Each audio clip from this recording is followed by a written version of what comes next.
Gracie Jiu-Jitsu rocks.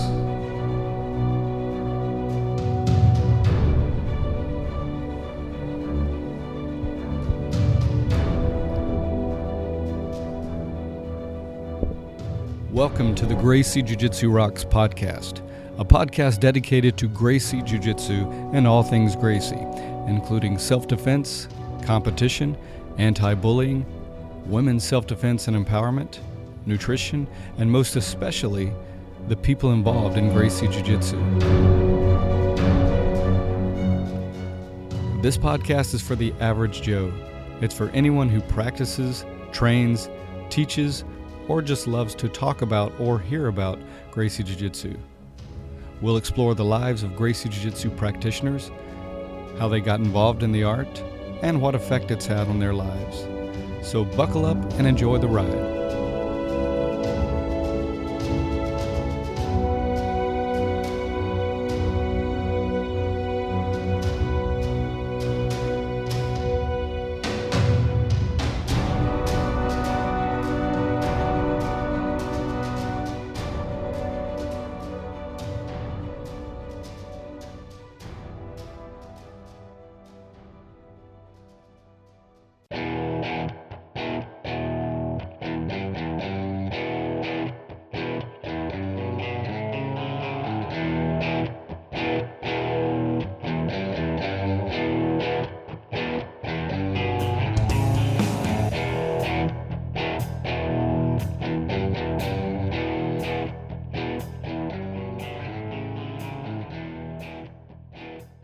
Welcome to episode 36 of the Gracie Jiu-Jitsu Rocks podcast.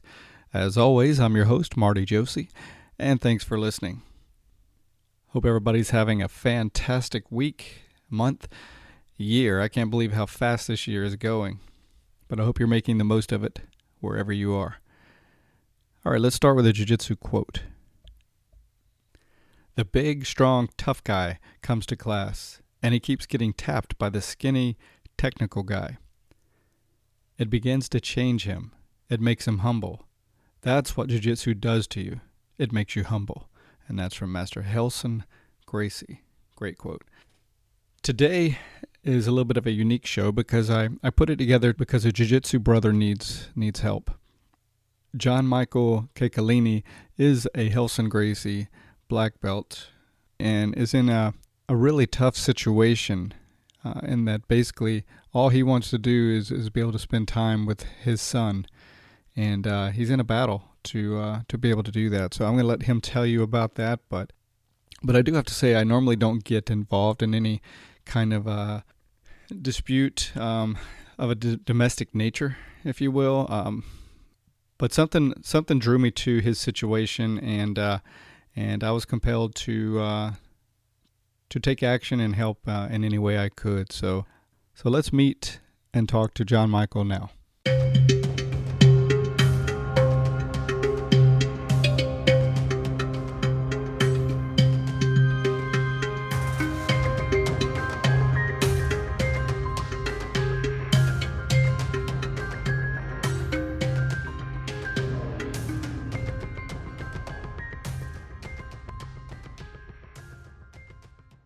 Okay, I'm speaking with John Michael Kaleikini, and that name's a little rough for me, but welcome, John Michael. Yeah, thank you, man. Thank you for having me, man, and great job with the pronunciation. That was good. Oh, thanks. So, for those listening who don't know much about you or haven't heard of you yet, John Michael, just give us a little bit of a background and tell us a little bit about yourself. Let me see. I guess I'll start with the obvious. I'm a second-degree black belt professor from Grandmaster Relson Gracie. I've been with Relson now for forever, I guess.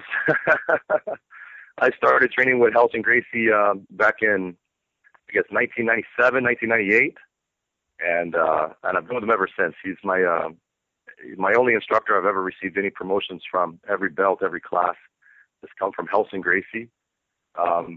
About 6 years ago, I started training with Rickson a lot.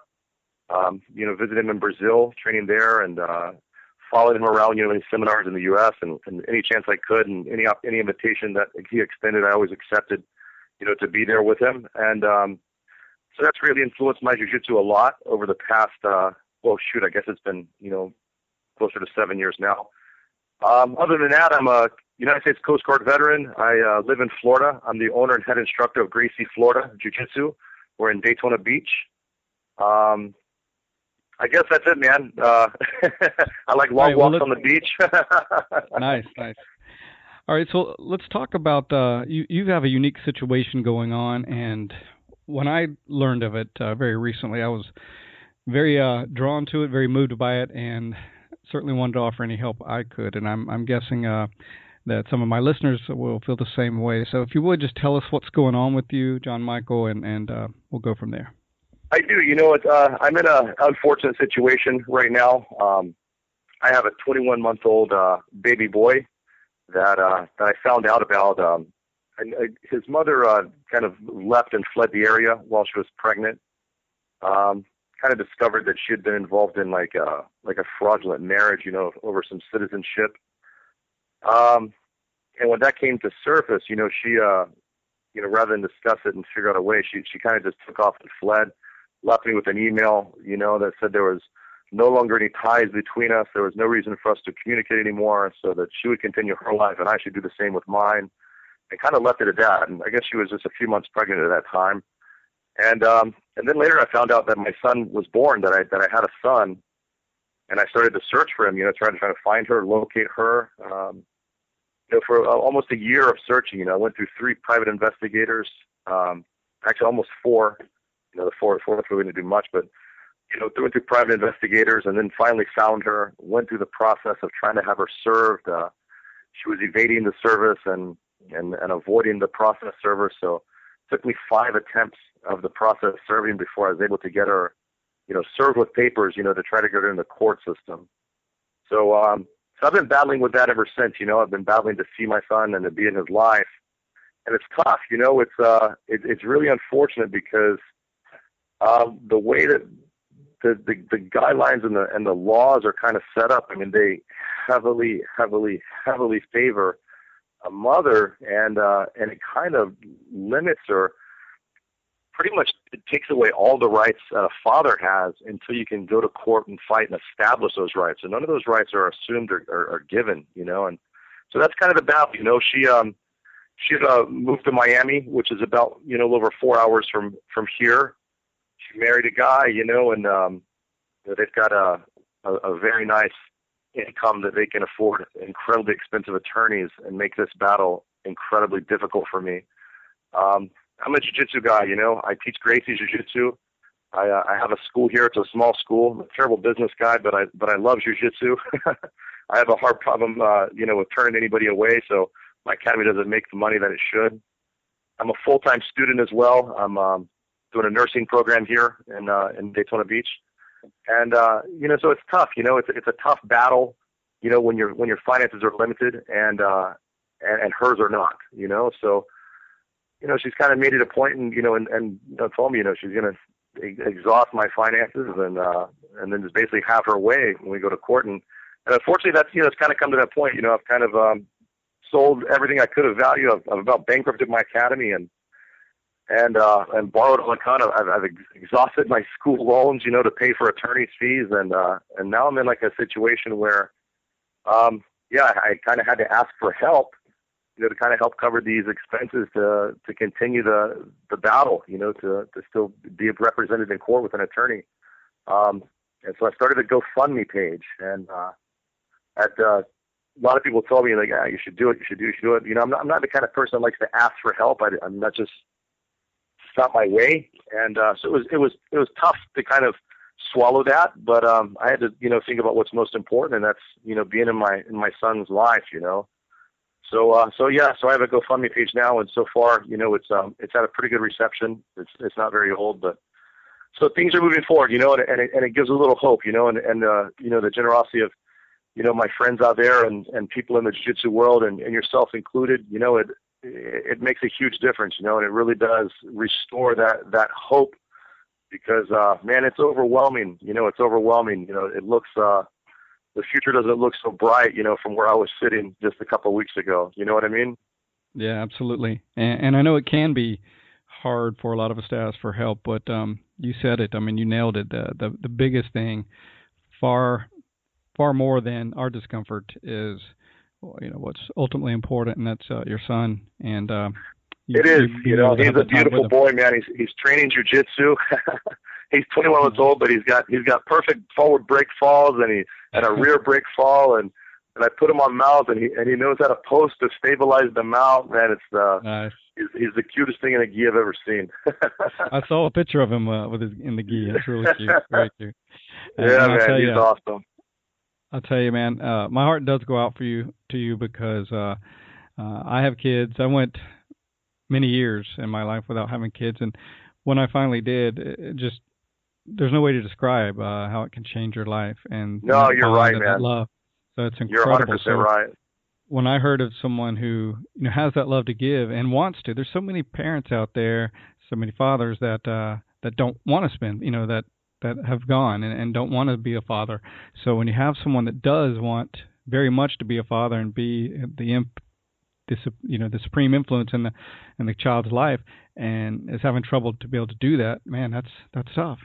Man, I tell you what, that's the same thing that anybody that hears the story, they're just blown away. They're like, man, how who does this? How could anybody, try to force a dad out of the life when there's so many dads that are trying to shirk that responsibility, and right. And I've never done that, never a day. So it is tough, when she kind of, when she moved away, she married, she created her a little bubble, a little life for herself, and my presence wasn't really calculated into that, so that's, it's unfortunate, for our sons that that's the way she feels, that, she's got a husband, so he doesn't need his dad now, that kind of thing. Right. But yeah, it's not the way it works, that's my blood. It's my only son, it's my only child. So, I'm a Gracie black belt, man. I'm a fighter, so there's no way I'm going to stop fighting for this one. This is the most important fight ever, Absolutely. Well said. Well said. Tell the listeners where they can provide help with your Fund Me campaign. My Facebook Academy page is Gracie, Florida Jiu-Jitsu. I've got the link there. I have the GoFundMe link is GoFund.me/6G3VNXDK. I know that's kind of hard to remember, but I think that maybe the best bet would just just go to the Academy page or my personal athlete page on Facebook, which is John Michael Kaleikini, Kaleikini, or the Gracie, Florida Jiu-Jitsu. That's maybe the easiest way to find the link. But yeah, man, any help is always appreciated, no matter how small, or even just to share, just to spread the word. I've been so overwhelmed with gratitude, just complete strangers that have offered, to help, because they can sympathize with what's going on. It's just unfair. Yeah. These are the kind of things that shouldn't be about who can afford the most expensive attorneys to kind of bully the system. And that's what happens, man. That's what happens. I start to, look back and I see, like, man, I can see how people just throw their arms up in the air because they feel like it's like a losing battle, because it's tough, man. It's tough, and it's heartbreaking, with her attorneys. I mean, she could just file, motions after motion. I mean, just the most ridiculous motions you could possibly imagine. And the thing is, like, I have to fight those motions. If I don't, then I just get steamrolled, So, and every time you do, it costs money. It costs money. Everything costs a lot of money, unfortunately.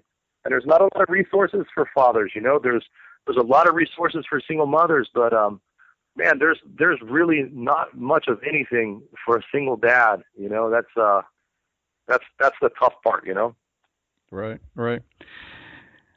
Well, I will also post those links on your campaign in the show notes at the website. And if you're listening, I urge you to provide any assistance you can, big or small. It will certainly be put to good use. And again, we need more fathers, any great fathers out there ready to step up. And here we have one great example of someone that certainly wants to step up and wants to be the best father they can, and is just having a hard time to be able to do that. So give help if you can. All yeah, right, thank you, man. And like I say, everything is appreciated. You know, there's nothing too small. You know, everything's appreciated. You know, it's humbling to have to ask, but man, I can't tell you how much I appreciate it. You know, right now I have a temporary order where I get to see my son, but you know, with the court dates looming and without an attorney, you know, she's trying to take those away. You know, which just blows me away. You know, they're an inconvenience to her for my son to be with me, you know, and just, oh man, I can't even, I'm at a loss for words, man. It's, it's really emotional, you know? Yes, absolutely. But you got to keep fighting, got to hang in there, buddy. Absolutely, man. I appreciate that. Let's talk a little bit about just your background. What led you to getting started in Jiu-Jitsu? Did you do any other? Yeah, let's talk about Jiu-Jitsu now. This is a much happier subject for me. You know, I was that kid, you know, that growing up that wanted to be, you know, Jean-Claude Van Damme and Bruce Lee and the American Ninja, you know, like so many of us, you know, that found martial arts were, you know. It's you know, and I started training Taekwondo and karate and American kickboxing, and I did that. And I can't remember not doing those things. You know, I did them for so long, and I always did really well. I like to compete. I like the competitive aspect of those things, and won a lot of trophies. You know, I had the rooms full of the 6 foot tall trophies when you're a 4 foot kid. You know. Right. I'll tell you what, man. That's one thing I love about the Taekwondo tournaments, man. Big trophies for little kids. They give some trophies, yeah, absolutely. They definitely know how to sell it, man. That's tournaments. But sure. I was in the Coast Guard, and Relson Gracie had been had somebody offered to do some or he was tasked to do some combative training, like some close quarter combative stuff. You know, I was on a part of a boarding officer team. Mm-hmm.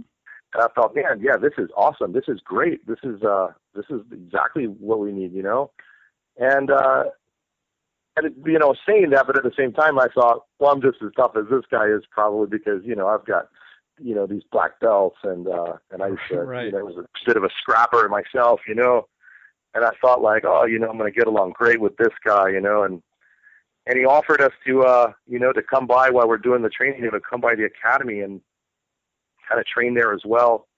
And so I did, and man, I went in, and there was a tough guy there that absolutely just destroyed me, man. And I was bigger, I was stronger, and I wasn't like some just guy off the couch, you know. I wasn't just some bum, you know. I mean, I was a guy that had grown up in martial arts and was really competent, you know, in what I did. And man, the harder I went, the quicker this guy dispatched me.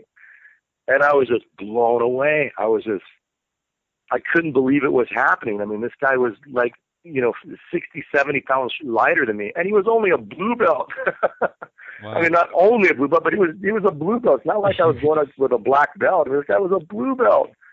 Yeah. And, yeah, man. And right then I was like, you know, sign me up. What do I got to do? Sign me up. Nice. Yeah. So that was when I got hooked, you know, and then I wanted to go to like every Taekwondo instructor I ever had. I wanted to go knock on their door and just punch them in the mouth. I'm like, man, I wasted all this time to get my butt kicked by this little guy, you know? Right. So, yeah, so, you know, I was hooked, man. I was absolutely hooked, you know. You know, I was, you know, still active duty in the military, so I didn't get to train as often as I'd like, you know, and then everybody stopped wanting to wrestle around with me when I couldn't go to the academy. It wasn't much fun for them anymore. Right. So, you know, so my training kind of stalled, you know, for a little while, and then, you know, picked it back up again a few years later. And I guess for the past, I guess about the past 14 years, I don't think I've gone, you know, ever in that time. I don't think I've gone more than 10 days without being on the mats, you know, and that's through a total knee reconstruction as well, you know, and with life, you know, so I'd say I've been pretty addicted since. I say pretty committed and addicted. Yeah, you know, so it's one of those things that I think really helps me find balance, and right now it's probably the most important, you know, thing in my life, as it has been many times before. But you know, with you know, the stress, and man, this battle, man, I mean, it takes an emotional toll that's hard to it's hard to even explain, you know, the the feeling, with the anxiety and kind of depression that kind of creeps, because you just feel like, man, no matter, it's like, I'm the good guy, I'm supposed to win, and it's not always the case, the good guy doesn't always win, and sometimes you just kind of have to come to grips at, like, man, it's about money, and so, that really affects your mental, everything, man. The way you wake up in the morning, the way you go to sleep at night, it affects everything. So, with Jiu-Jitsu, man, I couldn't imagine. I'd probably be on 10 medications right now, but Jiu-Jitsu helps me keep my balance, and like Hickson says, you find yourself in the worst nightmares, at the academy. You have to find yourselves there. You have to put yourself there, only to find the resolution, to make everything outside the academy that much easier and capable of handling, and that's exactly what it's done, man. It's you gotta look at different angles, So absolutely, I'm thankful I have that now. I have that sanctuary of the mat, Thank God you do, because it's got to be so. I can't even imagine the impact that's got to have, and just the stress and anxiety and worry looming over you, feeling like you're fighting a battle daily that at times probably feels like can't be won, or at least one. Oh man, yeah. Every time I see a new motion, that's filed, it's like, oh great, there's like another, few $1,000s that I have to that I don't have that that has to come up with. Otherwise, I can't, compete with it. I can't, file this and do that and do this and then it's and then it starts to steamroll. That's where the momentum grows for that and for them, and so you have to fight every battle, to try to win the war. You can't sit them out, and that's where it comes in. It's frustrating, man. It's incredibly frustrating. Absolutely. Let's go back a little bit to Master Relson. So, what stands out in your mind out of all your time being able to be with him? I'm sure there's a lot of great lessons, a lot of great times, awesome influence with you. But what's one or two things that just stand out in your mind that you've gotten from him? I'll tell you what, man. I'll tell you what I love about Relson is Relson has the biggest heart of anybody you'll ever meet. He's the guy genuinely has just the biggest heart. He and he wears his heart on his sleeve, man. It's there's a lot of people that put on a great front, when they're around people, and and they play nice, for social or for political reasons, whatever, Right. Relson's not that guy. Relson doesn't like you. You know it. and he'll tell you. And he'll remind you just in case you forgot. Right. But he loves you, it, because you feel his love, man. The guy, he lives his life with aloha, Relson and I, we shared a home, lived together for a long time, man. When I was, helping teach at his main academy at Honolulu, and 6 years with this guy, side by side, we'd travel to Brazil, year together, and yeah, man, the guy's all heart, man. The guy just truly has the biggest heart you could imagine. And the best cook, man. Oh yeah. Relson Gracie is the best cook you've ever imagined. This guy can cook like, I'll put him beside the best chefs in the world, And the fact he's cooking everything Gracie diet, he's gonna win, Yeah. But that's a couple of things, that's one thing I think a lot of people, unless you know Relson very well, they don't realize what an incredible cook he is. But his jiu-jitsu is very direct, and it's very he has an aggressive style of jiu-jitsu, which I always kind of liked, and I came up always with Relson, under Relson, and and I've traveled a ton, and I visit schools, and I've trained with, man, just anybody you could imagine, that's been a top name in the past, 15, 20 years of jiu-jitsu. I've been fortunate. I've had the opportunity to train with them, and most of them on many occasions, and Relson's just, he's a very direct and aggressive style of jiu-jitsu that I've always liked. He likes to attack, and I like that. He doesn't play a lot of defensive jiu-jitsu like a lot of schools do. Not to say he doesn't have great defense, but Relson likes to attack very much. So I really like that aspect of his game. And the most important thing, like Relson Jiu-Jitsu is, while effective, in the sport arenas, it's not a sport jiu-jitsu. It's a made for the street, a real life jiu-jitsu, Right. And that's something that I take to heart. My academy is 100% self-defense. It's just self-defense Vale Tudo. I don't focus on sport jiu-jitsu. I don't focus on tournaments.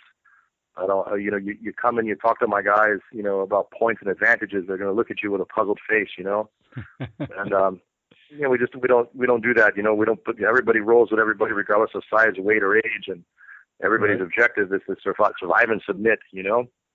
So, that being said, I've been fortunate that I've produced, world champions and Pan American champions, from my academy, and that's not our focus. But you got good jiu-jitsu, it translates very well to the other side, but the sport jiu-jitsu doesn't translate very well to the street. You find yourself in a parking lot. There's a lot of things that aren't going to work so well for you as they did inside the academy, Very true. Very true. It sounds like you, when you were talking about Master Relson, it sounds like his approach to jiu-jitsu very much parallels his personality, very direct, and you'll know. You'll know. You know what? It's that's exactly what it is.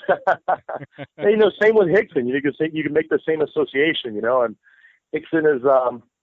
I'm a Buddhist, and I think Rickson is a Buddha, man. Rickson and his jiu-jitsu is the same. It's very man, it's so hard to describe his jiu-jitsu. It's as invisible as the nuances in the technique. The description of it. It's like Zen-like. It's like Zen-like. Pure. It's very pure, man. And I think that's it's like I said, it's influenced my game and what I do so much. And I love blending the two. I love taking the hard, aggressive style of Relson and adding those subtle, soft, invisible details, from Rickson that apply to all the positions and the connections and the understandings of energy. And man, it comes together such a beautiful way, and it really, really does.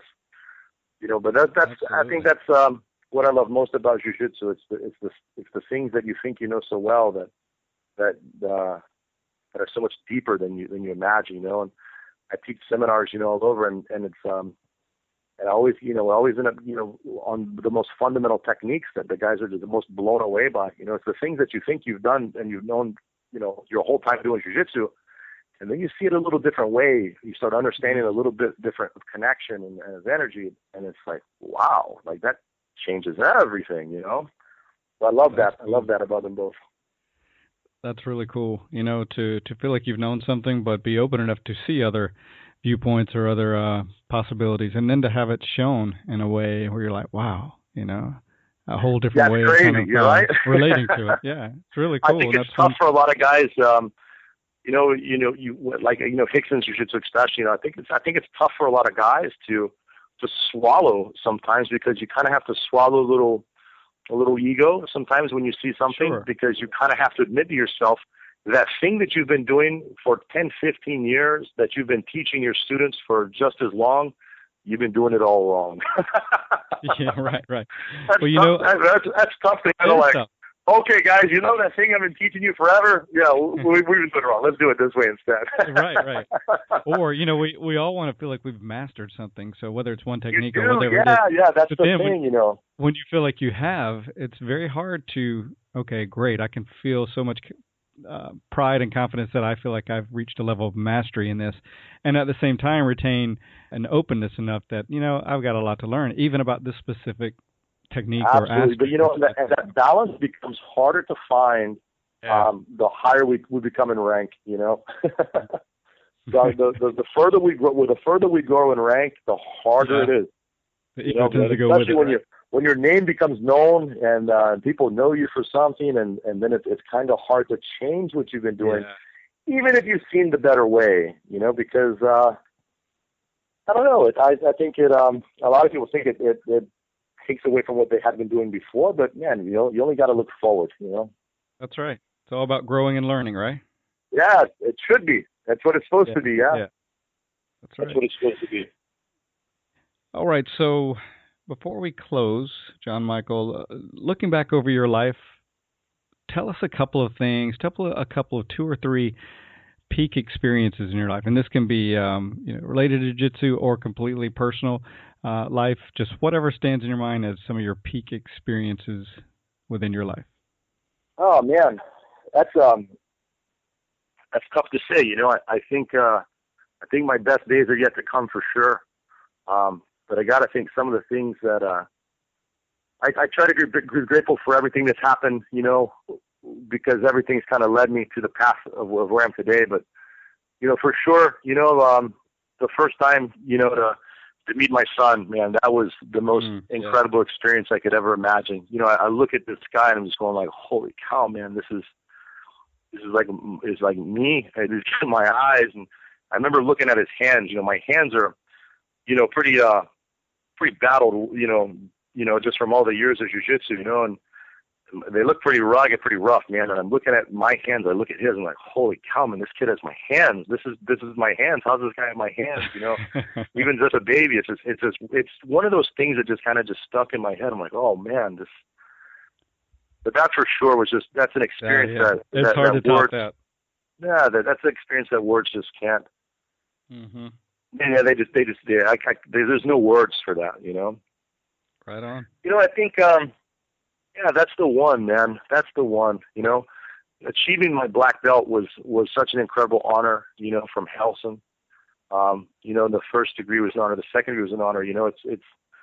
I love that Relson sees in me, what he wants to see in his lineage, and that reflection on my promotions from that, so that makes me very proud. That makes me very proud. So I'm grateful for that, man. I'm incredibly grateful for that, and I'll always, strive to, to represent that the absolute best manner that I ever possibly can, and share the jiu-jitsu, in the way that it should be shared, with who and how it should be, Absolutely. So that's, that's kind of where I'm at now, Right, and I agree with you, man. For when you have the attitude that you're grateful for everything, but you also believe the best is yet to come, man, there's no limit. So I love that. Yeah. Anybody you want to thank or shout out to before we close it? Man, I would like to thank every single person that has donated everything from even just $5 to this account to help me fight for my son. I cannot express enough how incredibly grateful that I am. And to the strangers, the people that don't even know me, that have helped contribute, man, it's so good for the soul to see that, that compassion exists, outside of, even just your immediate friends and family. So I'm so incredibly grateful to everyone out there, and you as well, for, just giving me an opportunity to kind of share, what's happening. And man, I'm so thankful. And while I'm here, if anybody, I'd love to come, for a seminar. I want to work for this money. If anybody loves to host me, man, I'd love to come share with you Hickson's Jiu-Jitsu, share with you Relson's Jiu-Jitsu. I think I'm very fortunate, that I've been one of the few people that maybe, I don't even know if there is another, that can represent both of those, these two great guys, and their game. So I'd love to come share with anybody that would like to host me, so I could, help pay for these attorneys, man. Because, man, I'll tell you what, right? They're expensive. That's for sure. And it's it's a shame because they're necessary. It's not like you can go in there without one. You can't go in there without one against the most expensive, most prestigious law firms. She's got the law firms from Miami, law firms from Daytona. It's like, and just me standing there. It's an unnecessary part of the game. Unfortunately. But I'd love to meet your guys out there. I'd love for you guys, drop me a message, say hello, and get to know some of you people as well. But right on. Yeah, man, I'm thankful for everyone that's helped so far. So I encourage everybody listening to do what you can. If that's monetary, great. If that's bringing John Michael in for a seminar and then taking advantage of his vast knowledge, or just supporting by calling or emailing and voicing your support would be great. Any of those things you can do will be helpful. I guarantee no disappointment on the seminar. I guarantee you'll love what you see, man. I guarantee. I've been fortunate enough to share techniques, all across the United States, even March, I was so stoked, man. I was out of BJ Penn's Academy, and I got to share some things, and man, the reception was just unbelievable, so I think there's I'd love to share. I'd love to share with you. Awesome. Well, man, you're a great example of jiu-jitsu in action and living that way, and I sincerely hope the best for you. Good luck with your school. Good luck with this Fund Me campaign, and really hope that things turn out well for you with your son. Thank you so much, man. Thank you from myself, from my son Koa. We can't say how much we appreciate everything. All right, brother. Peace and long, happy life, my friend. Aloha, my friend. Thank you. All right. Take care.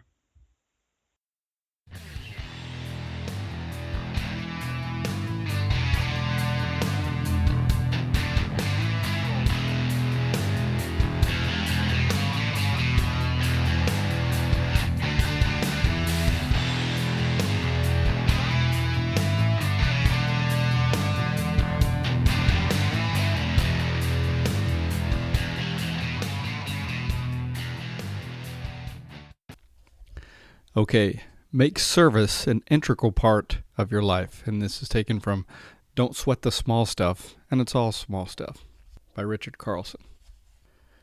To become a kinder, more loving individual requires action. Yet, ironically, there is nothing specific you have to do, no prescription to follow. Rather, most genuine acts of kindness and generosity seem natural. They stem from a type of thinking where service and giving have been integrated into the person's thought process. Several teachers and philosophers that I've learned from have suggested that I begin my day by asking myself the question, how can I be of service?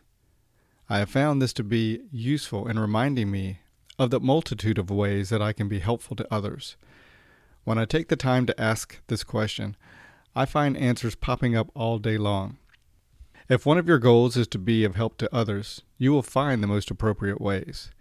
Your chances to be of service are endless. Sometimes the best way I can be of service is to offer my home to a friend or even a stranger in need.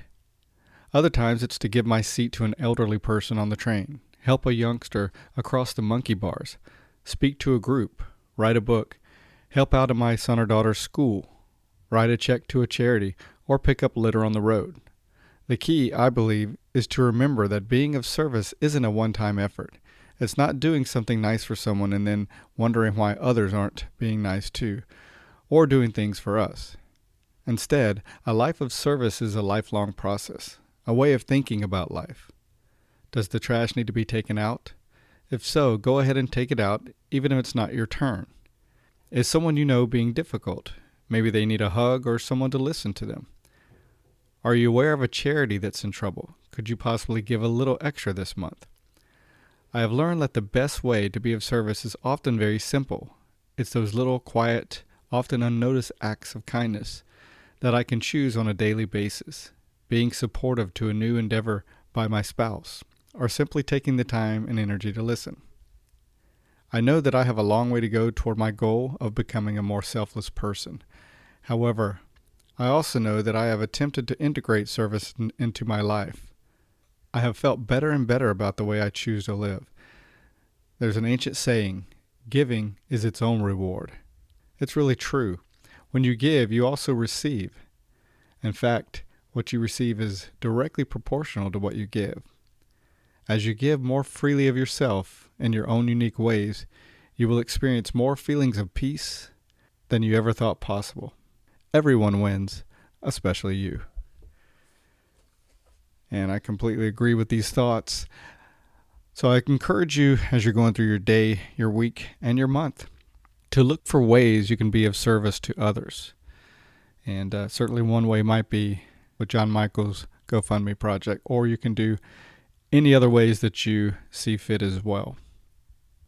I think in doing so, you'll be a happier, more fulfilled person. And that's going to do it for this episode of the show. As always, I appreciate you listening. I appreciate and love hearing your feedback, and that can be via email to GracieJujitsuRocks.com. It can be leaving a message on the voicemail at 919-251-5053. Please take a moment to rate the show on iTunes. It does matter. iTunes does look at that for various things, so take a moment and rate the show and leave a comment there, please, if you would. If you haven't already, follow us on Facebook and Twitter, and certainly share our posts if you would, to help spread the word about our show. Again, thanks for listening, and until next time, this is Marty Josie, and I'll see you on the mat.